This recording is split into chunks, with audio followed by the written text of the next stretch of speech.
Okay देखो ध्यान दो। तो ये 5th लेक्चर आज हमारा इलेक्ट्रोकेमिस्ट्री का। इसके बाद एक और लेक्चर लगेगा तुमको कंप्लीट करने। न्यूमेरिकल थोड़ा धीरे भी बाकी है। चलो स्टार्ट करते हैं। पढ़ो फर्स्ट क्वेश्चन पढ़ो। Electrolysis of aqueous. ऐसा मैंने तुमको इलेक्ट्रोलिसिस ऑफ मोल्टन NaCl पहले सिखा दिया है, याद है क्या तुमको? मोल्टन मतलब NaCl लिक्विड फॉर्म में, वो बहुत इजी था, फटाफट हो गया था बराबर। उससे तुमने MgCl2 को खुद से किया था और KCl भी खुद से किया था ना। MgCl2 और KCl तुमसे कराया था मैंने, और NaCl का मैंने तुमने यहाँ पे करके किया था मोल्टन NaCl। ये उससे एकदम ही अलग है, ये एकदम अलग है। पढ़ो टॉपिक क्या नाम है, कैसा NaCl है? एक्वस, मतलब उसमें डिसॉल्व्ड वाटर के फॉर्म में, बराबर वाटर है उसमें, वाटर कंटेंट है। तो प्रॉब्लम यहाँ पे ये है कि NaCl जैसा वहां पे रिएक्ट करता है वैसा रिएक्ट करेगा, याद है? कौन सा सेल पढ़ रहे हैं हम लोग? ये इलेक्ट्रोलिटिक सेल है, इलेक्ट्रोलिटिक सेल है, याद है?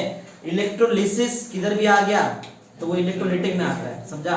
Electrolysis of NaCl, molten NaCl, electrolysis of aqueous NaCl, electrolysis of MgCl2, electrolysis of KCl, ये सब इलेक्ट्रोलिटिक सेल है, बराबर। तो हम लोग एक्वस NaCl देखते हैं। एक्वस NaCl में कैसा रिएक्शन होता है तुमको NaCl याद होना चाहिए इसके लिए, लेकिन तुमको मोल्टन NaCl याद है क्या? मोल्टन NaCl में बताओ एनोड पे क्या होता था? ऑक्सीडेशन की रिडक्शन। एनोड पे हमेशा ऑक्सीडेशन, इलेक्ट्रोलिटिक रहने दो या फिर गैल्वेनिक। एनोड पे ऑक्सीडेशन होता था, मतलब कोई तो स्पीशीज वहां पे आके क्या करता था? Electron loss. तो Na और Cl में से किसने वहां पे जाके इलेक्ट्रॉन लॉस किया था? Cl ने। देखो कैसे लॉस करता था वो, ये दिख रहा है कहां गया? ये देख इधर, ये ना एनोड का रिएक्शन। ऑक्सीडेशन कहां पे होता है? एनोड पे होता है। Cl माइनस वहां पे आता था, एक इलेक्ट्रॉन देता था और Cl बन जाता था, लेकिन Cl ऐसा कुछ नहीं होता है ना। तो Cl2 बनने के लिए हमने 2 लिया था यहाँ पे, समझा? ये रिएक्शन पढ़ा है हम लोग ने, मतलब 2Cl माइनस क्या देता था वहां पे? Cl2 गैस प्लस 2 इलेक्ट्रॉन्स, बराबर। ये याद है ना रिएक्शन?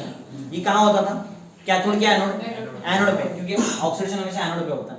फिर कैथोड पे कैथोड पे हमेशा रिडक्शन, मतलब कोई तो स्पीशीज वहां पे आएगा और वहां से इलेक्ट्रॉन लेगा। तो वो Na और Cl में से कौन कर सकता है? Na कर सकता है ना। तो Na प्लस आता था कैथोड पे, एक इलेक्ट्रॉन कैथोड से लेता था और Na सॉलिड बनके वहां पे डिपॉजिट, और ये क्लोरीन वहां से लिबरेट होता है ना एनोड से, और यहाँ पे वो कैथोड पे डिपोजिशन हो जाता है, बराबर। लेकिन अब प्रॉब्लम ये है, ये तो देखो ये ऑप्शन है, ये ऑप्शंस है, ऐसा हो सकता है, लेकिन अब प्रॉब्लम है वो एक्वस की वजह से, पानी ना वाटर यहाँ पे रिएक्शन दिखाएगा। अब ये जब ये चेक देखो, ये जो रिएक्शन हुआ कैथोड पे, तो वहां का हम लोगों ने रिडक्शन पोटेंशियल निकाला, तो वो मिला -2.71 वोल्ट। याद रखो, इस समय एग्जाम में ये लिखना पड़ेगा तुमको। कैथोड पे जो Na+ है, इसका जब रिएक्शन होता है वहां पे रिडक्शन, तो इसका रिडक्शन पोटेंशियल कितना है? -2.71। लेकिन एक और ऑप्शन है वहां पे, वाटर का भी रिडक्शन पॉसिबल है। वाटर का भी रिडक्शन पॉसिबल है, क्यों? क्योंकि अभी तुम्हारे पास एक्वस NaCl है, एक्वस तो पानी है, वाटर, तो वाटर का भी रिडक्शन पॉसिबल है। तो वाटर जब रिडक्शन दिखाता है, वाटर में 2 इलेक्ट्रॉन ऐड हो जाएगा, तो ये हाइड्रोजन गैस फ्री हो जाता है, और यहाँ पे तुम्हारे पास 2OH- का आयन मिलेगा इससे, बराबर। और जब इसका इलेक्ट्रोड पोटेंशियल निकाला, मतलब reduction potential, standard reduction potential, वो कितना मिला? -0.83। दोनों में से कौन सा बड़ा है? -0.83, समझा? तो एक्चुअल में कैथोड पे ये होता है कि ये होता है, वहां पे कंफ्यूजन था। तो जब देखा दोनों का स्टैंडर्ड रिडक्शन पोटेंशियल, दोनों में से ज्यादा स्टैंडर्ड रिडक्शन पोटेंशियल कहां मिल रहा है तुमको? वाटर वाले केस में ना। व्हाट, ये बड़ा नंबर है ना, अरे नेगेटिव में छोटा नंबर बड़ा नंबर रहता है, बराबर। तो ये हमको standard reduction potential for water वाले केस में बड़ा मिल गया as compared to standard reduction potential of cathode का, जब सोडियम वहां पे रिएक्ट होता है। तो बताओ दोनों में से कौन सा रिएक्शन होने का चांसेस है? वाटर वाला रिएक्शन होने का चांस है कि वो सोडियम वाला? वाटर, क्योंकि इसका स्टैंडर्ड रिडक्शन पोटेंशियल ज्यादा है, समझा? तो ये जो है ये रिएक्शन होता है, ये रिएक्शन नहीं होगा, समझा? रीजन क्या है बोलो, समझ में आ रहा है क्यों Na+ का रिडक्शन नहीं होता है और H2O का रिडक्शन हो जाता है कैथोड पे? समझा? रीजन है इसका स्टैंडर्ड रिडक्शन पोटेंशियल ज्यादा है as compared to the standard reduction potential of sodium ion reduction. क्या जरूरी नहीं है ऐसा जरूरी नहीं, समझा? कि हमेशा डिपोजिशन ही हो। अगर सब्सटेंस प्रेजेंस है तो डिपोजिशन होगा। क्या Na+ वहीं पे रहेगा, वो रिएक्ट नहीं होता, वो टाइम पे इसका रिएक्शन नहीं होने वाला, वो टाइम पे इसका रिएक्शन होता है। तो वाटर पे पहले से ही था उसमें, तो अगर NaCl सिर्फ डालते तो किसमें? क्लोरीन ही डालते उसमें, तो किसमें? चलता ना। नहीं ऐसा थोड़ी होएगा, कैसे क्लोरीन तो यहाँ पे आएगा, इधर अभी बाकी, अभी क्लोरीन सिखाया नहीं, इधर भी ऐसी केस है। ये पहले समझो, ये दोनों में से कौन सा रिएक्शन फेवर्ड होने वाला है हमारे पास H2O। रीजन बहुत सिंपल सा है, इसका स्टैंडर्ड रिडक्शन पोटेंशियल ज्यादा है as compare to the reduction potential इसका सोडियम वाले केस वाले में। समझा? तो पॉइंट समझ में क्या बोल रहा है? मान लो कौन सा रिएक्शन होएगा, एक्चुअल में लग रहा था ये रिएक्शन होना चाहिए लेकिन ये होता नहीं है। रीजन यहाँ पे देखो, ये रीजन है। समझा? पढ़ो ये पॉइंट पढ़ो। The standard potential for reduction of H2O is ज्यादा है ना, higher than that of reduction of sodium ion. इसके लिए कौन सा रिएक्शन होएगा? H2O का रिडक्शन होने वाला है। आगे this implies that H2O has much greater tendency to get reduce को रिडक्शन हो रहा है ना, जिसके पास ज्यादा टेंडेंसी है इसके कंपैरिजन में रिडक्शन होने के लिए। समझा? आगे than that of Na plus ion, hence the reduction of H2O is the cathode reaction। समझा? कैथोड पे कौन सा रिएक्शन होएगा? ये Na वाला रिएक्शन होने वाला नहीं है, ये वाला रिएक्शन होएगा। समझा? चलो ऐसा ही कुछ लॉजिक नीचे भी है, तुमको ये समझा दिया, ये तुमको पहले से आता है। ये एनोड का रिएक्शन है, ये एनोड का रिएक्शन अगर मोल्टन NaCl होता तो, लेकिन हमारे पास एक्वस है तो वाटर के पास यहाँ पे टेंडेंसी है ऑक्सीडेशन करने का भी। वाटर न्यूट्रल होता है मालूम ना, वो ये वाले केस में रिडक्शन दिखा रहा है देखो। अब यहाँ पे वाटर ऑक्सीडेशन भी दिखा सकता है। समझा? तो ये भी चेक करते हैं। तो जब वाटर को ऑक्सीडेशन होएगा तो देखो ऑक्सीडेशन हो रहा है, ऑक्सीजन लिबरेट हुआ। अरे कोई भी रिएक्शन में से अगर ऑक्सीजन निकलता है तो वो ऑक्सीडेशन रिएक्शन है, मालूम है ना? हाँ, तो यहाँ से ऑक्सीजन निकला और क्या मिल गया? 4H+ आयन और देखो 2 इलेक्ट्रॉन मिला। लॉस ऑफ इलेक्ट्रॉन हुआ, मतलब ऑक्सीडेशन रिएक्शन है। रिडॉक्स में पढ़ाया ना 11th में। हाँ, इसका जब हम लोग ने स्टैंडर्ड ऑक्सीडेशन पोटेंशियल निकाला वो कितना मिला? -0.4 वोल्ट। और ऊपर कितना आया था? -1.36 वोल्ट। बताओ दोनों में से ज्यादा कौन सा है? -0.4 वोल्ट। बराबर। तो दोनों में से कौन सा रिएक्शन फेवर्ड होना चाहिए? वाटर का, लेकिन ऐसा होता नहीं है। वो भी रीजन तुमको सिखाता हूं। उसका रीजन है ओवर वोल्टेज। क्या रीजन है? जो एक्चुअल में MSc में आता है। बराबर। तुमको अभी ये टाइम पे पढ़ाई कोई मतलब नहीं, वो समझेगा नहीं, उसके लिए कंसेप्ट अलग लगता है। समझा? रीजन समझ लो। इसका रीजन समझा क्या है? ये नहीं हो पाएगा। देखिए जैसा लॉजिक यहाँ पे था वैसा लॉजिक यहाँ पे अप्लाई किया, लेकिन जब एक्चुअल में प्रैक्टिकल किया गया तो वहां पे मालूम पड़ा कि अरे एनोड पे से तो यहाँ पे गैस निकल रहा है क्लोरीन का। एनोड पे से कौन सा गैस निकल रहा है? जबकि इधर देख के मैथमेटिक्स के हिसाब से क्या मालूम पड़ रहा है कि कौन सा नंबर बड़ा है? ये बड़ा है। तो एक्चुअल में ऑक्सीजन गैस निकलना चाहिए था, लेकिन निकल रहा क्या था वहां पे? पेल ग्रीन कलर का गैस होता है बराबर, क्लोरीन का। तो दिखता है क्लियर कलर, दिखेगा ना क्लियर। तो मालूम पड़ा कि यहाँ पे क्लोरीन गैस निकल रहा है। तो जब पूरा इन्वेस्टिगेशन हुआ तो मालूम पड़ा रीजन क्या है? Over voltage. समझा? जो हमारे beyond the scope of our book. समझा? अपने बुक के स्कोप में नहीं है। समझा? वो आगे MSc वगैरह पढ़ेंगे। समझा यहाँ पे क्या हो रहा है? किसका रेंज? मतलब वोल्टेज का। ऐसा कुछ नहीं, ओवर वोल्टेज एक कांसेप्ट है, अभी नहीं समझा सकते। समझो तुमको बराबर, वो लॉजिक ही नहीं समझा। ऐसा जैसे तुमको इंटीग्रेशन सिखा रहे हैं, जैसे ट्रिपल इंटीग्रेशन होता है, वो तुमको अभी नहीं सिखा सकते क्योंकि उसके लिए बेस अलग लगता है। वैसे इधर भी अलग चीज है। समझा लॉजिक क्या है? क्लियर लिखा हुआ हमारे टेक्स्ट बुक में, क्लियर स्टेटमेंट लिखा है कि हमारे बुक में जो कांसेप्ट है उससे तुमको वो चीज समझाया नहीं जा सकता ओवर वोल्टेज क्या है। अगर रीजन खाली याद रखो। समझा? रीजन ये है कि ये वाटर का जो रिडक्शन है, वाटर का जो ऑक्सीडेशन है, ये पॉसिबल नहीं है। रीजन सिर्फ इतना ही है। रीजन क्या है? एक्सपेरिमेंट निकाला गया कि मालूम पड़ा कि वहां पे पेल ग्रीन कलर का गैस निकल रहा है, मतलब क्लोरीन गैस निकल रहा है, जबकि मैथमेटिक्स के हिसाब से ऑक्सीजन गैस निकलना चाहिए था। बराबर ना? रीजन था ओवर वोल्टेज। समझा पॉइंट क्या है? पढ़ो पॉइंट, पढ़ो इधर पढ़ो। Standard electrode potential for oxidation of H2 ज्यादा है कि कम है? ज्यादा है ना? ज्यादा है। Is greater than that of chlorine, इससे ज्यादा है। तो ये होना चाहिए था लेकिन हुआ नहीं। कभी मालूम पड़ा, एक्सपेरिमेंट करके मालूम पड़ा ये चीज। आगे बढ़ो। That is water has greater tendency to undergo oxidation। होना चाहिए था, वाटर को होना चाहिए था ना ऑक्सीडेशन, लेकिन हुआ नहीं। आगे it is therefore expected that anode reaction is oxidation of water। ऐसा हो रहा है, expected बोला है, क्लियर नहीं बोला। समझा? ऐसा expected था हमको कि ये हमारा ऑक्सीडेशन रिएक्शन देगा एनोड, बराबर, लेकिन ये नहीं। एक्चुअली ये रीजन आगे पढ़ो। But experiment has shown that Cl2 gas liberates at anode। Experiment से मालूम पड़ता है ना, तो ये दिखेगा ना Cl2 कलर का गैस रहता है वो। समझा? क्लियर दिख जाएगा। हाँ, which is due to the over voltage। ये रीजन है। आगे बढ़ो। Which is beyond the scope of this book। जो अपना बुक है उसके स्कोप में नहीं है। समझा वो चीज? समझा? वो चीज समझा नहीं था तुमको अभी, अभी तो नहीं समझ क्योंकि MSc वगैरह का टॉपिक है। समझा लॉजिक क्या हो रहा है? चलो एक आंसर दो। अगर aqueous NaCl है तो रिडक्शन रिएक्शन क्या रहेगा? कैथोड पे जो रिएक्शन रहेगा वो कौन सा रिएक्शन रहता है? वाटर का रहेगा, रिडक्शन ऑफ वाटर। समझा? अगर aqueous NaCl है तो एनोड पे ऑक्सीडेशन रिएक्शन किसका रहता है? क्लोरीन का ही रहेगा। रीजन है ओवर वोल्टेज। समझा ना? बोलो समझ गया? आगे बढ़ते हैं। नेक्स्ट पढ़ो। ये तो पढ़ा हुआ चीज पढ़ो। क्वांटिटी ऑफ इलेक्ट्रिसिटी पार, ये पढ़ा हुआ है, बड़ा सिंपल है। इसको हमने Q से डिनोट किया। केमिस्ट्री और फिजिक्स थोड़ा बहुत अलग अलग यहाँ पे हो जाएगा।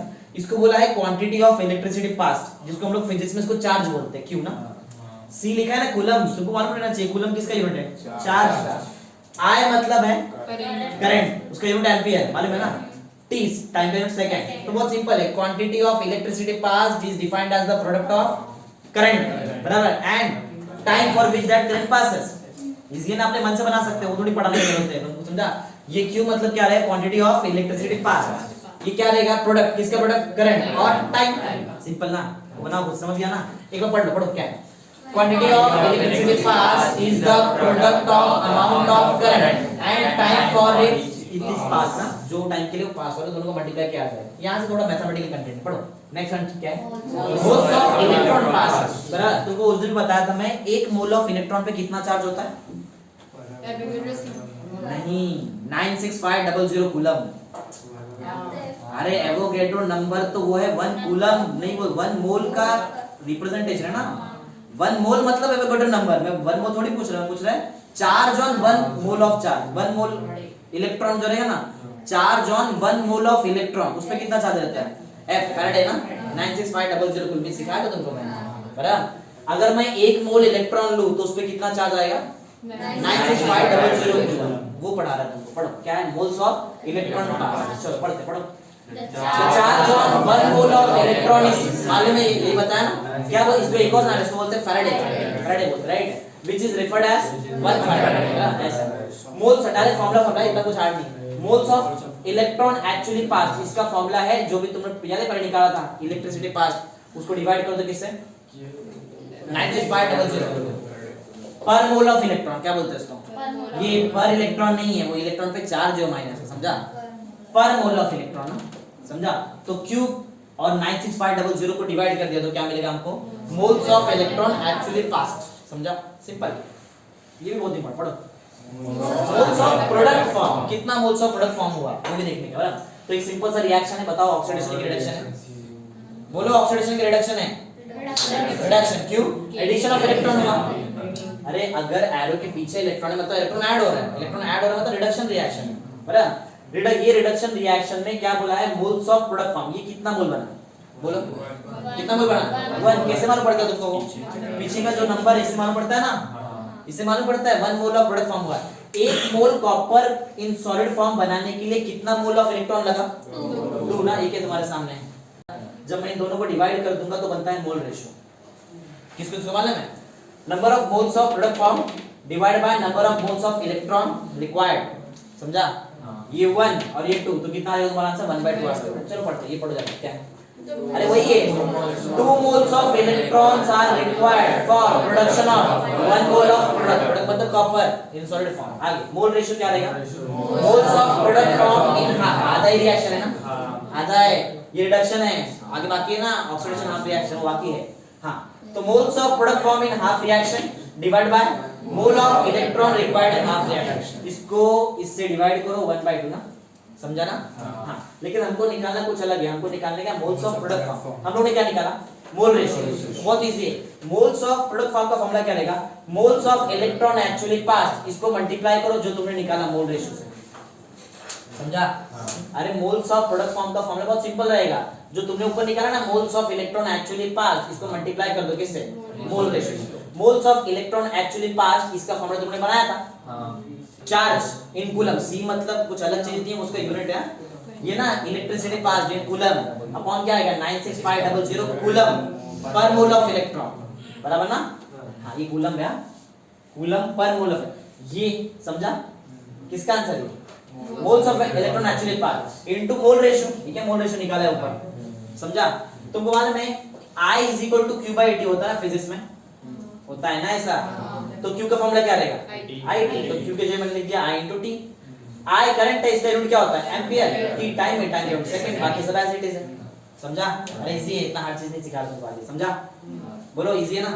ये यहाँ तक तो पूरा मैथमेटिक्स ही, यहाँ तक पूरा मैथमेटिक्स है, आगे थोड़ा बहुत थोड़ा समझो इंपॉर्टेंट है। ये समझा क्या हो रहा है, 2 चीज निकाला, फार्मूला याद रखो। पहले बताओ क्वांटिटी ऑफ इलेक्ट्रिसिटी पास का फार्मूला क्या रहेगा, Q in C is equal to I in A into T in seconds, ऐसा सिंपल।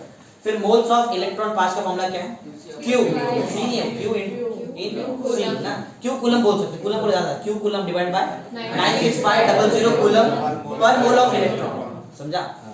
फिर हमने निकाला मोल रेशियो को, बताओ जरा formula, mole ratio number of moles of product form in half reaction divide by क्या आएगा, number of moles of electron required in half reaction. फिर मैंने तुमको सिखाया मोल्स ऑफ प्रोडक्ट फॉर्म का फॉर्मूला क्या रहेगा, बोलो क्या है, ये पहले वाला, वो ठीक है, ये वाला बोलो, Q in कूलम ना, Q coulomb divide by 96500 coulomb पर mole of electron into mole ratio याद रहेगा ना। फिर वो Q को मैंने हटा दिया, I into T बना दिया, हो गया। चलो नेक्स्ट पढ़ते हैं मास ऑफ प्रोडक्ट फॉर्म, बराबर, इसमें न्यूमेरिकल कराऊंगा तो बस इस लेक्चर में। मास ऑफ प्रोडक्ट फॉर्म अभी क्या निकाला था, कंफ्यूज नहीं होने का, मोल्स ऑफ प्रोडक्ट फॉर्म अलग है और मास ऑफ प्रोडक्ट फॉर्म अलग है। देखो ये पढ़ाने के टाइम पे ये लगा ना, यहाँ पे इसका यूज हुआ ना, यहाँ पे तो ये पढ़ाने पे इसका यूज होएगा, इसका भी यूज होएगा वहां पे, समझा, याद रखना, तो वो सब यूज होने वाला है, तो इसके तुमको फॉर्मूला आना चाहिए। चलो पढ़ते हैं। नंबर ऑफ मोल्स का फॉर्मूला सबको आता है, सबने ऑलमोस्ट केमिस्ट्री पढ़ा है, तुमको बहुत पढ़ा है, मैथ्स केमिस्ट्री में नहीं चल रहा पूरा दिन। नंबर ऑफ मोल्स का फॉर्मूला होता है मास अपॉन मोलर मास। हमको क्या निकालना है बताओ, मास ऑफ प्रोडक्ट ना, अगर मुझे मास ऑफ प्रोडक्ट चाहिए तो मुझे नंबर ऑफ मोल्स किसका निकालना पड़ेगा, प्रोडक्ट ना। अरे प्रोडक्ट का नंबर ऑफ मोल्स होगा तभी तो उसके फॉर्मूले में आएगा मास of product upon molar mass of product, समझ में आता है। मास को हम लोग डिनोट करते हैं, सॉल्यूशन सिखाया मैंने तुमको चैप्टर सॉल्यूशन, उसमें W से डिनोट करते हैं ना। तो बताओ मास ऑफ प्रोडक्ट का बताओ फॉर्मूला क्या रहेगा, अरे इसका फॉर्मूला क्या है, इसको इधर भेजो ना, number of moles of product into molar mass of, number of moles of product रहेगा ना इनटू क्या आएगा, मोलर मास ऑफ प्रोडक्ट। तो मैंने मास ऑफ प्रोडक्ट को किससे रिप्रेजेंट कर दिया, समझ में आता है ना, W मतलब मास होता है केमिस्ट्री में, बराबर, is equal two moles of product क्या रहेगा, हाँ मोल्स ऑफ प्रोडक्ट हमारे लिए क्या है, नंबर ऑफ मोल्स मतलब ये ना, मोल्स ऑफ प्रोडक्ट इनटू किससे मल्टीप्लाई करना पड़ेगा तुमको, मोलार मास। और ध्यान दो क्या कर रहा है, इतना इजी बता रहा है। मास ऑफ प्रोडक्ट का फॉर्मूला क्या रहेगा, number of moles of product into molar mass. Number of moles पे एज इट इज रखा है, मोलार मास भी एज इट इज है ना। मोलार मास को कौन से लेटर से डिनोट करते हैं, capital M, mass capital W ना, बराबर। तो number of moles of product ना लगेगा ना, ये क्या निकाला है, number of moles of product, ये देखो यहाँ पे लिख दिया पूरा, यही तो लिखा है, इनटू मोल रेशियो और molar mass of product as it is है। समझ में आ रहा है क्या कर रहा है, अरे मास ऑफ, ये लिख रहा है मास ऑफ प्रोडक्ट फॉर्म का फॉर्मूले में मोल्स ऑफ प्रोडक्ट आता है, जो मैंने पहले से निकाल के रखा है, इधर पुट कर दिया, इनटू देखिए इसके साथ इनटू में मोल रेशियो भी तो है, बराबर ना, इनटू हमारे पास क्या था, मोलर मास ऑफ प्रोडक्ट, बराबर है। चलो ये समझा, इतना क्या किया। तो मास ऑफ प्रोडक्ट का फॉर्मूला याद रहेगा, मास ऑफ प्रोडक्ट फॉर्म का फॉर्मूला बोलो क्या रहेगा, नहीं ये बताओ ना, I in ampere into T in second upon 96500 coulomb per mole of electron into mole ratio into number of moles of नहीं molar mass of product, बराबर, ये ठीक है। चलो अब आगे बढ़ते हैं, ये समझा ना सबको, ये यूज होएगा इसके लिए पढ़ा दिया। देखो मेन स्पेशली ये यूज होने वाला है। एक बात बताओ, ये तुम लोग I in ampere into T in second की जगह पे कुछ तो लिख सकते हैं, Q in coulomb, बराबर ना, तो वो मैं आगे लिखिएगा, देखो यहाँ पे लिखने वाला सेम वही। अब मेरे पास दो हाफ सेल है जिसको मैंने सॉल्ट ब्रिज से कनेक्ट करके रखा रहेगा, वहां मैंने सॉल्ट ब्रिज वगैरह किया आपने, दो हाफ सेल हमारे पास है, दोनों हाफ सेल में अब मैं दो, ये जो ये फॉर्मूला लिखा है, ये number of moles of product form के लिए लिखा है। दोनों हाफ सेल में दो प्रोडक्ट फॉर्म होता है, दो, एक जगह से एक जगह पे डिपॉजिट होता है और एक जगह पे लिबरेट हो जाता है ना, लिबरेट हो रहा है वो भी प्रोडक्ट फॉर्म है और जो डिपॉजिट हो रहा है वो भी प्रोडक्ट फॉर्म ही है ना, समझा ना। तो मैं यही फॉर्मूला दो बार लगाएगा, बराबर, एक बार फर्स्ट हाफ सेल के लिए और एक बार सेकंड हाफ। चलो तो तुमको चाहिए तो ये पॉइंट पढ़ लो क्या करना है। यहाँ पे हमने दो हाफ सेल लिया है, दोनों हाफ सेल में से सेम क्वांटिटी ऑफ इलेक्ट्रिसिटी को पास किया है। पढ़ेगा point, suppose two cells are containing different electrolytes are connect, different ही रहता है ना, तभी तो उसको ये हाफ और ये हाफ सेल बोलेंगे। एक जगह पे ऑक्सीडेशन होगा, एक जगह पे रिडक्शन। अगर दोनों इलेक्ट्रोलाइट सेम रहेगा तो दोनों जगह पे ऑक्सीडेशन होगा, तो दोनों जगह पे रिडक्शन हो सकता है, ऐसा। तो suppose two cell containing different electrolytes are connected in series, समझ आता है, एक के बाद एक लगा दिया ऐसा, समझा ना, ऐसा होना चाहिए, पूरा सर्किट कंप्लीट होना चाहिए ना, ऐसा, बराबर, connected in series and if पढ़ो same quantity of electricity is passed through them, दोनों में से सेम क्वांटिटी ऑफ इलेक्ट्रिसिटी को पास किया, देन उसके बाद क्या होगा, उसके बाद दो जगह पे प्रोडक्ट फॉर्म होने वाला है। एक बार एनोड पे क्या होता है बोलो तो, लिबरेट हो जाए कोई भी चीज ना, कोई भी चीज वहां पे डिस्चार्ज होता है, जरूरी नहीं है लेकिन ऐसा, समझा।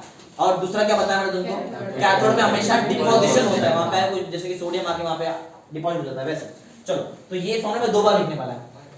W1 का मतलब क्या रहेगा, वो फर्स्ट हाफ सेल ना उसके लिए लिख रहे हैं हम लोग, W1 तो ये जो इसके जगह में डायरेक्ट Q लिखता है Q, और नीचे वाला सेम 96500 कूलम पर mole of electron. Mole ratio first half cell के लिए रहेगा कि सेकंड हाफ सेल के लिए रहेगा?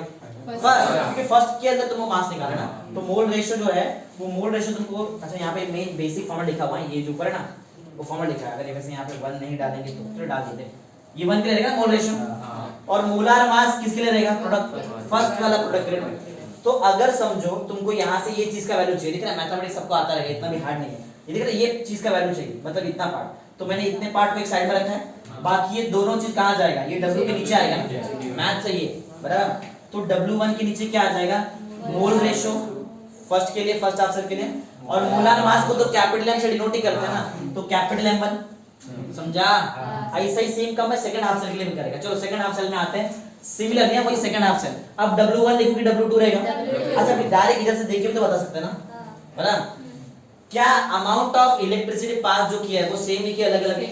तो ये वाला तो सेम ही रहेगा, और ये वाला चीज सेम रहेगा ना, हाँ, क्योंकि Q के फॉर्मूले में I into T आता है, तुमने दोनों जगह पे I सेम ही डाला है ना, बराबर? तो ये वाला जो है जैसा LHS यहाँ पे सेम, ऐसी LHS तुमको सेकंड हाफ सेल में मिलेगा, बराबर है? खाली W1 के जगह बोलो क्या आ जाएगा? W2। मोल रेशियो 1 के लिए क्या है? मोल रेशियो 2, मोलर मास 2 ना, दिख रहा है? दिख रहा है? सेम है ना? दोनों का LHS और LHS सेम सेम है, तो दोनों का RHS भी सेम होना चाहिए, वही RHS लिख दिया, समझे? इसके ऊपर न्यूमेरिकल सॉल्व करेंगे हम लोग, समझा? सेल्स कनेक्टेड इन सीरीज में ऐसा न्यूमेरिकल है, कल करेंगे उसमें, समझा क्या है? अब बहुत इंपॉर्टेंट सिखा रहा तुमको, ये समझ लो, ये चैप्टर का सबसे ज्यादा इंपॉर्टेंट क्वेश्चन यही है, बराबर? ये चैप्टर का सबसे ज्यादा 101% समझ लो, इसका आने का चांस बहुत ज्यादा है, बराबर? ये रूल है, समझो, रूल बना दिया बोर्ड वाले ने कि रेफरेंस इलेक्ट्रोड में ये एक या तो कैलमल इलेक्ट्रोड था, वो तुम्हारे सिलेबस से एक बार निकाल दिया, बराबर?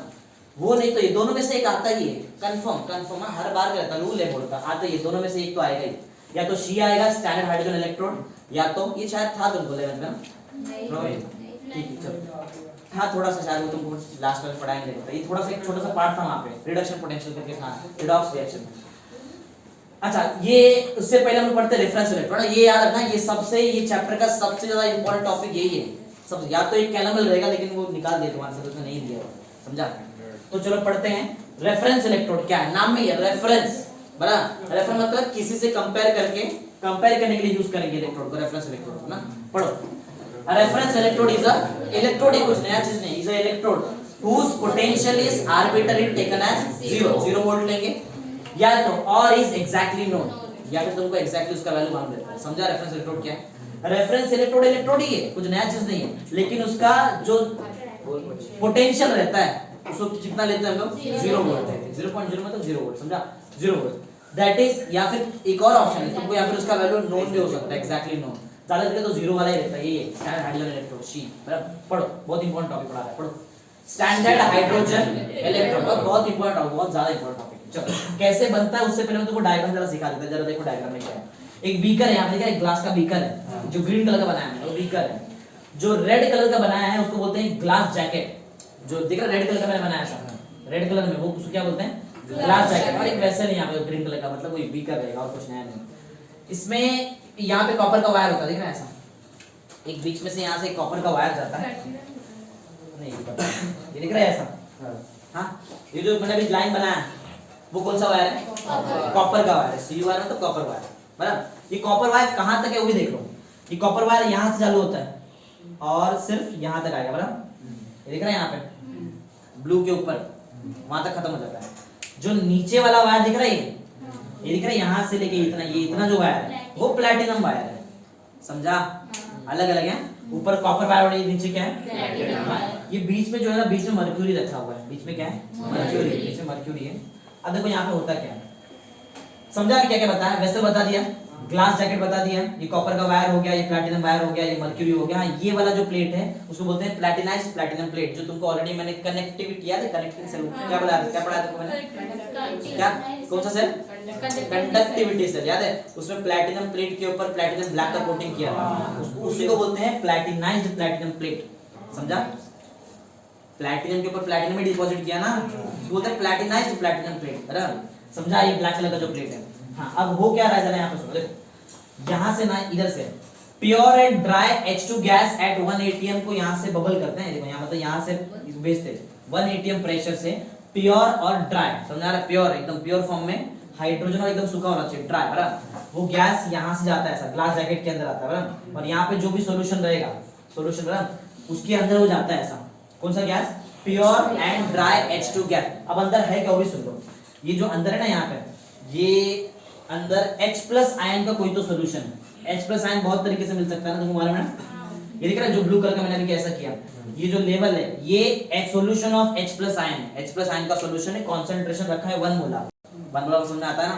हां, तो स्टैंडर्ड कंसंट्रेशन समझ लो, क्योंकि स्टैंडर्ड हाइड्रोजन इलेक्ट्रोड डिपार्टमेंट हम लोग समझा क्या क्या बताया मैंने तक। तो अंदर जो सॉल्यूशन है वो कितने का है? 1 मोलर का H+ आयन का सॉल्यूशन है, बराबर। अब ये हाइड्रोजन गैस का काम क्या है वो सब तुमको इधर समझ में आएगा, मैं शॉर्ट में बता देता हूं। देखो ये जो HBE गैस यहाँ से क्यों कर रही है, अंदर बबलिंग क्यों कर रहे हैं? क्योंकि H+ आयन का 1 मोलर का कंसंट्रेशन मेंटेन करना इतना इजी नहीं है, बराबर। तो कांस्टेंटली उसके अंदर हाइड्रोजन गैस बबल करते रहते हैं, जिससे वो H+ आयन का कंसंट्रेशन वैसे का वैसे ही रहे। समझा वो रीजन क्या है ये अंदर खड़ा यहाँ से ऐसा करने का? बोलो, ये ग्लास जैकेट में हाइड्रोजन गैस क्यों जा रहा है? वो अंदर का 1 मोलर का कंसंट्रेशन को मेंटेन करने के लिए जा रहा है, समझा? अब पढ़ते हैं डिटेल में। सो क्या है इसका बताओ, पोटेंशियल कितना रहेगा? ये इलेक्ट्रोड है, ये इलेक्ट्रोड है, समझा? इसका पोटेंशियल कितना रहेगा? 0। क्यों? क्योंकि ये रेफरेंस इलेक्ट्रोड एक टाइप का standard hydrogen electrode reference electrode है। हां, तो इसका पोटेंशियल 0 वोल्ट। इसको हम लोग कंपेयर करने के लिए यूज करते हैं ना, कंपेयर करने के लिए यूज करते हैं। चालू करते हैं, कुछ बच गया? बताया ना सब? हां, आज चलो पढ़ो। जो बता दे से वही, कुछ नया चीज नहीं है, पढ़ो।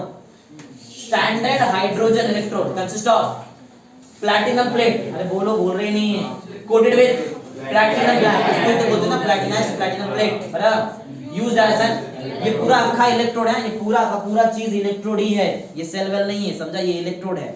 आगे सेकंड, प्लैटिनम प्लेट जो है is connected to external circuit through a seal, दिख रहा है ये जो ट्यूब दिख रहा है ग्लास का ट्यूब एकदम सील्ड है, और नीचे क्या है? मर्क्यूरी, नीचे मर्क्यूरी है, बराबर। Platinum plate is connected to external circuit through a sealed, narrow तो पतला ना glass tube containing mercury, समझा? It is surrounded by, ये देखा रेड कलर का, surrounded by क्या? Outer glass jacket ना, या फिर outer jacket बोला तो भी चलता है। आगे third point, platinum electrode is immersed in, भूल गए क्या? देखो 1 molar H+ ion solution ना, बराबर, which is kept saturated with, उसको 1 molar मेंटेन कौन कर रहा है? याद है इधर का गैस जो अंदर बबलिंग हो रहा है, बराबर। हां, इधर से हम लोग which is kept saturated with dissolved हो रहा है H2। अरे वो फिश टैंक में तुम लोग वो बबल जो करते हैं वो क्यों करते हैं? अंदर ऑक्सीजन डिसॉल्व फॉर्म में होना चाहिए ना, अंदर ऑक्सीजन रहेगा तभी तो वो एक्वेटिक जो भी रहेगा एनिमल वो रहेगा ना। वैसा ही लॉजिक है, अंदर अभी ऑक्सीजन नहीं चाहिए, अंदर क्या चाहिए? हाइड्रोजन, तो कांस्टेंटली बबलिंग करना पड़ेगा तुमको वहां, ऐसा है। तो किधर थे ना, which is kept saturated, 1 molar का कंसंट्रेशन सैचुरेट रखने के लिए हम लोग बबलिंग कर रहे हैं with dissolved H2 by bubbling, क्या बबल कर रहे हैं? H2 गैस, प्रेशर कितना रखा है? 1 atm pressure through the side of, दिख रहा है जैकेट ट्यूब के साइड में है ना, यहाँ पे, यहाँ से ऐसे इधर जा रहा है। आगे fourth point, in this electrode platinum does, हां तुमको एक चीज पहले सिखाया था सेल फॉर्मूला लिखने के टाइम पे, बताया था प्लैटिनम कैसा इलेक्ट्रोड है? इनर्ट इलेक्ट्रोड, वो कभी भी रिएक्शन में नहीं आता है, कराया था ना रिएक्शन, उसमें मैंने प्लैटिनम, याद है जिधर हाइड्रोजन गैस आ गया था उधर मैंने ऐसा बाउंड्री फेस बाउंड्री करके उधर पीटी लिख दिया था प्लैटिनम। रीजन याद है? क्योंकि प्लैटिनम जो है वो कैसा इलेक्ट्रोड है? इनर्ट, वो कभी भी रिएक्शन के अंदर टेक पार्ट नहीं करता है। वो करता क्या है? वो जस्ट एक सरफेस प्रोवाइड करेगा इलेक्ट्रॉन ट्रांसफर करने के लिए, बस और कुछ काम नहीं करता है। समझा क्या है? समझा? चलो किधर थे हम लोग? हां, ये in this electrode platinum does not take part in the reaction. क्यों? रीजन क्या है? As it is a inert electrode. करता क्या फिर? And serves as a site, जगह देगा, साइट क्या करने के लिए? For electron transfer. समझा? ये बताया ना अभी तो तुमको, समझ गया कंस्ट्रक्शन और डायग्राम? समझा? आ जाओ, फॉर्मूला तुमको आता रहेगा, फॉर्मूला आता रहेगा, बराबर। तो यहां पे हम ऐसे लिखते हैं ना, फॉर्मूला ऐसे लिखते हैं ना, H2 गैस है और H+ आयन 1 मोलर कंसंट्रेशन साथ है, दोनों का फेज अलग अलग की सेम सेम है, अलग। ये कौन सा फेज में? एक्सिस में रहेगा, और वो क्या है? तो बीच में मैंने स्ट्रेट लाइन जो डाला है उसको क्या बोलते हैं? Phase boundary. वो दो फेज को अलग करता है। हाँ, क्या ये दोनों में से कोई भी सॉलिड फॉर्म में है? तो कोई भी इलेक्ट्रोड जैसा एक्ट नहीं कर सकता है। तो जब कोई भी चीज सॉलिड फॉर्म में नहीं रहेगा तो वो टाइप में बाय डिफॉल्ट हम लोग क्या लेते हैं? प्लैटिनम। प्लैटिनम हम लोग इनर्ट इलेक्ट्रोड ले सकते हैं। तो फेज बाउंड्री को मैंने पीटी लिखा है। पीटी का स्टेट बताओ। सॉलिड तभी तो इलेक्ट्रोड है वो, समझा ना। चलो कि अगर मुझे इलेक्ट्रोड रिएक्शन बताने का है तो इलेक्ट्रोड रिएक्शन कैसे होता है, ये देखो ऐसा इलेक्ट्रोड रिएक्शन है, क्या हो रहा है, रिडक्शन है क्या ऑक्सीडेशन है, और वो सेल फॉर्मूला जो लिखा है वो आधा ही सेल फॉर्मूला है ना, कैथोड के लिए कि एनोड के लिए, कैथोड है। कैथोड में तो इलेक्ट्रोड एकदम राइट में आता है ना, एक्सट्रीम राइट में, मालूम है ना चीज, तुमको सिखाया था सेल फॉर्मूला के साथ नोटेशन में टाइम पे, समझ गया ये क्या हो रहा है, ये तुमको आ जाना चाहिए समझने में। क्या है 2h प्लस आयन है, 2 इलेक्ट्रॉन लिया और क्या बनाएगा, हाइड्रोजन गैस, समझा, 1 एटम का प्रेशर और गैस फॉर्म में। हाँ, स्टैंडर्ड इलेक्ट्रोड पोटेंशियल देखो जरा यहाँ पे कितना है, 0.2 होना ही चाहिए क्योंकि वो स्टैंडर्ड हाइड्रोजन इलेक्ट्रोड है। अरे रेफरेंस ऐसा यूज करेंगे ना, रेफरेंस इलेक्ट्रोड का वोल्टेज कितना होता है, 0 होता है, या तो तुमको पता होना चाहिए उसका वैल्यू क्या है, समझा, समझा, बहुत इंपॉर्टेंट चीज है। कहाँ कहाँ यूज कर सकते हैं, देखो जैसे कि नाम है रेफरेंस इलेक्ट्रोड ना, इसको हम लोग कोई भी हाफ सेल के साथ यूज करेंगे तो वो दूसरा इलेक्ट्रोड का पोटेंशियल बता सकता है, समझा। अरे ये एक इलेक्ट्रोड जैसा काम कर रहा है ना, स्टैंड, नाम क्या है, स्टैंडर्ड हाइड्रोजन इलेक्ट्रोड है वो, समझा, इलेक्ट्रोड है, इलेक्ट्रोड। इसको मैं किसी हाफ सेल के साथ यूज कर लूं, दूसरा हाफ सेल के साथ, समझा, एक सेल बराबर जिसके अंदर ये रहेगा इलेक्ट्रोड और दूसरा हाफ सेल, समझा, तो वो क्या कर सकता है, सामने वाला जो इलेक्ट्रोड है उसका पोटेंशियल बता सकता है। कैसे बताता हूं, चलो देखो एग्जांपल, तो ये दिख रहा है, ये मैंने हाफ सेल लिया है, ये दिख रहा है हाफ सेल, जिंक +2 का ion, 1 molar concentration, phase boundary, zinc in solid form, बताओ दोनों में से इलेक्ट्रोड कौन है, zinc in solid form electrode है, और ये उसका सॉल्यूशन रहेगा, Zn+2 का सॉल्यूशन रहेगा उसमें, बराबर। हाँ, मुझे इसका समझो, इसमें से जो जिंक है इसका मुझे इलेक्ट्रोड पोटेंशियल नहीं मालूम है, जिंक का नहीं मालूम है ना, ऐसा बोला है कि जिंक का इलेक्ट्रोड पोटेंशियल निकाल के दिखाओ, तो कैसे निकालेंगे, ये लेके जाएंगे शी, बाजू में लगाएंगे और ये साइड जिंक का इलेक्ट्रोड लगा देंगे, समझा। चलो पढ़ो, शी का काम क्या है, she is used as a primary reference electrode, याद रखना प्राइमरी रेफरेंस इलेक्ट्रोड है वो, प्राइमरी रेफरेंस इलेक्ट्रोड क्या करने के लिए, determine standard potential of other, दूसरे वाले का, खुद का तो मालूम है ना 0 है तो दूसरे का निकाल देगा वो, समझा, कैसे निकालेगा, मैथमेटिक्स से सिखाता हूं। ये हाफ सेल का रिएक्शन, हाफ सेल नोटेशन ना, शॉर्ट नोटेशन बोलते हैं इसको, बराबर। हां, और इट इज कंबाइंड विद, किसे कंबाइन किया उससे हम शी से कंबाइन कर दिया। हाँ, ये जो इसको है शी को कंबाइन कर दिया, दिख रहा है ये वाला पार्ट, ये एक सेल रहेगा हाफ सेल और दूसरा हाफ सेल ये खुद, बराबर, दोनों कंबाइन कर दिया, एक जगह पे शी लगाया और दूसरी जगह पे क्या है, जिंक वाला कांसेप्ट है, बराबर। ऐसा बनेगा फॉर्मूला। अरे ये कैथोड था ना, तुम लोग भी तो बताया था, ये कैथोड वाला पार्ट है, एनोड वाला पार्ट इधर है, समझा ना। एनोड ऐसे होता है ना, जिंक वाला इलेक्ट्रोड हमेशा एंड पे आता है, एनोड वाला लेफ्ट पढ़ाया तुमको, सब जाना चाहिए, बराबर। हाँ, अगर मैं इसके लिए ई नॉट सेल का फॉर्मूला लिखूं, ई नॉट सेल का फॉर्मूला याद है, बोलो क्या होता है, ई नॉट कैथोड क्या रहता है साइन, कि पॉजिटिव रहता है ना, एनोड नेगेटिव होता है ना, एनोड नेगेटिव होता है ना, माइनस बीच में फिर क्या आएगा, ई नॉट एनोड नेगेटिव, बराबर है। तो बताओ इसमें से कैथोड कौन है, एनोड कौन है, ये वाला पार्ट कैथोड, ये वाला पार्ट इलेक्ट्रोड अच्छा प्लैटिनम है, लेकिन वो सिर्फ साइड प्रोवाइड करता है, वो रिएक्शन में टेक पार्ट नहीं करता, तो मैं यहां डायरेक्ट H2 लिख देता हूं, समझा। माइनस इधर कौन है, जिंक, हमको मालूम है ये तो शी का पार्ट है ना, अरे ये शी से आया हुआ है ना, ये क्या है, स्टैंडर्ड हाइड्रोजन इलेक्ट्रोड, उसका पोटेंशियल कितना होता है, 0 minus E not Zn, minus E not Zn। तो तुम लोग को अगर ई नॉट सेल पता है तो तुम लोग क्या मिल गया तुमको एक्चुअल में, जिंक मिल गया ना। ई नॉट सेल कैसे निकालेंगे, डायरेक्ट वोल्ट मीटर लगा के नहीं निकाल सकते क्या, टोटल सेल का पोटेंशियल निकाल सकते हैं ना। हाँ, तो अगर टोटल सेल पोटेंशियल मानो तो वो इलेक्ट्रोड का पोटेंशियल निकाल दिया, समझा ना।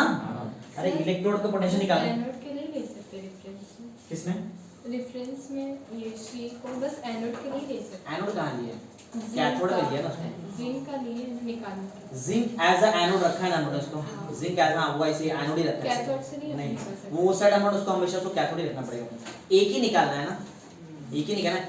उल्टा भी तो हो सकता है ना, याद है ना, तो बहुत सिखाया था मैंने उस दिन, खाली साइन ही तो रिवर्सल होता है, साइन में रिवर्स होता है ना, बाकी तो चेक कर सकते हैं ना। जो भी हमारे पास पोटेंशियल रहता है वो सब रिडक्शन में रहता है, ऑक्सीडेशन रहेगा तो भी उसको उल्टा कर दो, रिडक्शन बना दो, होता है ना। हमको ऐसा दिया लास्ट में, इलेक्ट्रोकेमिकल सीरीज पढ़ाऊंगा तुमको लास्ट में, समझा है क्या है। तो अगर तुमको ई नॉट सेल मालूम है, पूरा सेल का पोटेंशियल मालूम है, तो एक्चुअली तुमको कौन सा पोटेंशियल मालूम है, जिंक ना, ई नॉट जिंक, मतलब जिंक इलेक्ट्रोड का पोटेंशियल मालूम पड़ेगा। पढ़ो third point, the measured EMF of the cell, जो measured EMF of the cell है ये किससे मैच हो रहा है, is equal to the standard potential of, ये ना, ये सर इसका है, ये इलेक्ट्रोड का ना, अरे इसका ही तुमको चाहिए था पोटेंशियल, तो जो भी तुमने स्टैंडर्ड सेल पोटेंशियल निकाला वो तुम्हारे इलेक्ट्रोड के पोटेंशियल से मैच हो जाएगा, समझा। हो गया ना? तो मिल गया जिंक इलेक्ट्रोड का तुमको पोटेंशियल, ये न्यूमेरिकल में करेंगे ऐसा। चलो कुछ प्रॉब्लम्स हैं, ये जो शी को यूज करने के टाइम में कुछ प्रॉब्लम्स आता है, कुछ प्रॉब्लम फेस करना पड़ता है। पढ़ो क्या है डिफिकल्टी इन, ये एक्चुअली अलग अलग क्वेश्चन है, एप्लीकेशन ऑफ शी अलग क्वेश्चन है, मैंने इसमें इंसर्ट कर दिया है कि मैं शी के अंदर पूरा बना दिया। डिफिकल्टी इन सेटिंग शी ये भी अलग क्वेश्चन है, समझा? लेकिन एक भी कर दिया। पढ़ो क्या क्या डिफिकल्टी होता है। It is difficult to obtain pure and dry, इसके बिना बबलिंग कर ही नहीं सकते, बबलिंग नहीं किया तो 1 मोलर का कंसंट्रेशन रहेगा ही नहीं, समझा? तो प्योर और ड्राई H2 गैस ऑब्टेन करना थोड़ा डिफिकल्ट है, समझा? आगे दूसरा डिफिकल्टी क्या है? The pressure of H2 gas कितना मेंटेन करना पड़ता है? 1 atm, वो पॉसिबल नहीं है इतना, समझा? इतना इजी नहीं है कि 1 atm का तुम लोग H2 के लिए प्रेशर रखो, समझा? समझ दो डिफिकल्टी। सबसे पहले क्या है, प्योर और ड्राई H2 गैस जल्दी नहीं मिल सकता है, इजीली अवेलेबल नहीं है। 1 atm का प्रेशर भी हम लोग इजीली अप्लाई मतलब उसको मेंटेन नहीं कर सकते। आगे और प्रॉब्लम्स है, पढ़ो। It is difficult to maintain concentration of H+ ion कितना, वो उसका रीजन तो पहला वाला ही था, जब तुमको pure and dry HCl hydrogen gas मिलेगा ही नहीं इतना जल्दी, तो ये अंदर बबलिंग होएगा ही नहीं, और बबलिंग हुआ नहीं तो 1 मोलर कंसंट्रेशन अंदर हो ही नहीं सकता है ना, समझा? आगे next, bubbling of H2 gas. कभी-कभी क्या होता है, बबलिंग इतना हो जाता है कि वो तुम्हारा 1 मोलर कंसंट्रेशन डिस्टर्ब हो जाता है। रीजन क्या है, बबलिंग होने के टाइम पर जो वाटर है वो इवापोरेट हो जाता है, वाटर इवापोरेट हो जाएगा, H2O भी तो है ना अंदर, बराबर ना? अरे H+ आयन कहां से आया? H+ आयन का कांस्टेंट, H+ आयन बहुत तरीके से मिल सकता है ना, अलग अलग तरीके से मिल सकता है, एसिड से मिल सकता है, बराबर? वाटर से मिल सकता है, वाटर में मिलता है ना H+ आयन, उधर भी मिलता है। पढ़ो फोर्थ वाला point, the bubbling of H2 gas in the solution results in evaporation, अंदर का वाटर इवापोरेट हो जाता है, results in evaporation of H2O which changes the concentration of solution, समझा? कोई भी चीज इवापोरेट हो जाए तो वो चीज अंदर कम हो जाएगा, तो अंदर का कंसंट्रेशन डिस्टर्ब हो ही जाएगा ना, समझा? बोलो समझ गए क्या क्या हुआ यहाँ पे? तो ये क्या पढ़ा हमने, स्टैंडर्ड हाइड्रोजन इलेक्ट्रोड ना, स्टैंडर्ड हाइड्रोजन इलेक्ट्रोड शी पढ़ लिया, समझा ना सबको कैसे किया है? ऐसा एक और क्वेश्चन यहाँ पे दिया है, जरा देखो, और वैसे थियरी एकदम सिंपल, हाइड्रोजन गैस इलेक्ट्रोड मतलब ऐसा ही है, सिंपल ही है। ये समझा ना तुमको जो पढ़ा है मैंने अभी, ये समझा कि जो पढ़ा है? क्या क्या पढ़ा बताओ? स्टार्ट किससे किया था हमने? इलेक्ट्रोलिसिस ऑफ एक्वस NaCl, याद है ना उसमें क्या हुआ था? याद है? सबसे पहला हमने यहाँ पे देखा एक्सपेक्टेड जो रिएक्शन था, वैसे देख के तो हमको लगा कि ये होता है, लेकिन ध्यान दिया अरे वो एक्वस है, एक्वस में वाटर वाला केस आता है, दोनों में से देखा इलेक्ट्रोड पोटेंशियल वाटर का ज्यादा दिखाई दिया, तो वाटर का रिएक्शन फेवर रहेगा। कहां पे क्या हो रहा है? रिडक्शन, मतलब कैथोड पे, समझा? फिर यही सेम कांसेप्ट आगे लगाने गए हम लोग, फिर यहाँ मालूम पड़ा कि एक्सपेक्टेड तो वाटर है, लेकिन होता क्या है, क्योंकि एक्सपेरिमेंटली मालूम पड़ा कि वहां पे पेल ग्रीन कलर का गैस निकल रहा है, समझा? वो तो क्लोरीन है, तो अगर वो क्लोरीन था उसका रीजन तुमको याद रहेगा, क्या है? ओवर वोल्टेज, उसका लॉजिक हमारे दिमाग में नहीं, बराबर? फिर हमने पढ़ा क्वांटिटी ना, Q का आंसर I/T, बराबर? फिर हमने निकाला moles of electron actually pass, Q/96500 coulomb पर मोल ऑफ इलेक्ट्रॉन।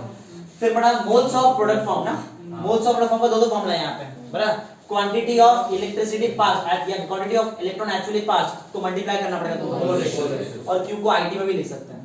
फिर यहाँ पे हमने दो सेल लिया, या दो सेल दोनों को सीरीज में कनेक्ट किया, सेम क्वांटिटी का इलेक्ट्रिसिटी पास किया, तो दो बार आंसर निकालना, एक बार W1 अपॉन क्या मिला, mole ratio of 1 into M1, और दूसरी बार क्या मिला, W2 upon mole ratio of 2 into M2, दोनों को इक्वेट कर दिया, समझा? इसके ऊपर न्यूमेरिकल सॉल्व है। फिर रेफरेंस इलेक्ट्रॉन तुमको सिखाया, क्या रहता है रेफरेंस इलेक्ट्रॉन? जिसका पोटेंशियल कितना रहता है, 0 वोल्ट, या फिर एग्जैक्टली तुमको पता रहता है उसका वैल्यू। फिर पढ़ाया तुमको शी का कंस्ट्रक्शन पूरा याद है ना, बराबर? यहां से बबल करते हैं ड्राई H2 गैस 1 atm का प्रेशर पे, बराबर? ग्लास जैकेट है, वेसल है, बराबर? कॉपर का वायर है, नीचे प्लैटिनम का वायर है, इधर मर्क्यूरी है, नीचे प्लैटिनम ब्लैक, प्लैटिनम प्लेट, बराबर? वो बबल और क्यों करते तुमको मालूम है ना? नीचे सॉल्यूशन रखा है H+ आयन का, इसका कंसंट्रेशन कितना रहता है, 1 मोलर मेंटेन करके चलते हैं हम लोग ऐसा, बराबर? फिर उसका फार्मूला देखा अपन कैसा है, और इलेक्ट्रोड रिएक्शन भी देखा, इजी है ना? हाँ। फिर एप्लीकेशन देखा कहां है, सबसे मेन चीज तो रेफरेंस जैसे यूज करेंगे, खुद का पोटेंशियल मालूम है तो दूसरे वाले इलेक्ट्रोड का पोटेंशियल निकाल सकते हैं, जिंक का निकाला जैसे, समझा? फिर डिफिकल्टी कुछ देखा, 3-4 डिफिकल्टी है। पहला ये ड्राई प्योर और dry HCl gas hydrogen gas possible नहीं है ना, इतना इजी नहीं मिलता है, बराबर? फिर 1 atm का प्रेशर मेंटेन करना इतना इजी नहीं है। फिर क्या देखा, थर्ड क्या था, हाँ वो जो अंदर कंसंट्रेशन H+ आयन का वो 1 मोलर मेंटेन नहीं होता है। फिर वो जब बबल होता है तो वाटर इवापोरेट हो जाता है, तो अंदर कंसंट्रेशन डिस्टर्ब हो जाता है, समझा ना? यही सब पढ़ा है, समझा? आज तो ये सब पढ़ो, कंप्लीट करो, एक लेक्चर और लगेगा इसमें, एक छोटा सा थियरी बाकी है इलेक्ट्रोकेमिकल सीरीज, और फिर इसका न्यूमेरिकल इसमें ज्यादा है नहीं, एक ही लेक्चर 6 लेक्चर और लगेगा, खत्म हो जाएगा चैप्टर।